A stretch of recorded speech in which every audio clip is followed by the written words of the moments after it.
دنیا پر آصف چودھری کی رپورٹ کے مطابق دنیا پر فلسطین میں جاری اسرائیلی دہشت گردی، انسانی قتل عام کے خلاف اور مظلوم فلسطینیوں کے ساتھ اظہار یکجہتی کے حوالے سے تحریک لبیک پاکستان کے زیر اہتمام تحریک لبیک پاکستان دنیا پور کے آفس فیضان مدینہ روڈ سے ریلی کا آغاز ہوا، جو مختلف شہروں سے ہوتے مرکزی کاظمی چوک میں اختتام پذیر ہوئی۔ ریلی کی قیادت تحریک لبیک پاکستان کے تحصیل امیر قاری انتظار نے کی۔ ریلی کے شرکا نے ہاتھوں میں پلے کارڈز اور فلسطینی پرچم اٹھائے ہوئے تھے اور اسرائیل کے خلاف بھرپور نعرے بازی کی۔ ریلی کے شرکا سے مشترکہ خطاب کرتے تحریک لبیک پاکستان پی پی 225 کے امیدوار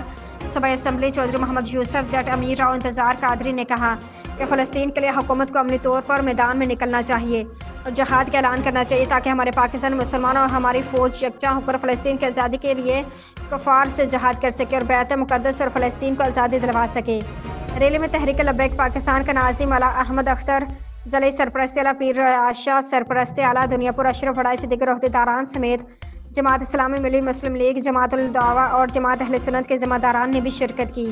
ریلی کے آخر میں فلسطینی مسلمانوں کے لیے آزادی کے لیے حکیم یونس الوی نے خصوصی دعا کروائی۔ ریلی میں ایس ایچ او سٹی رئیس علی انصر کی نگرانی میں سیکیورٹی کے سخت انتظامات کیے گئے تھے۔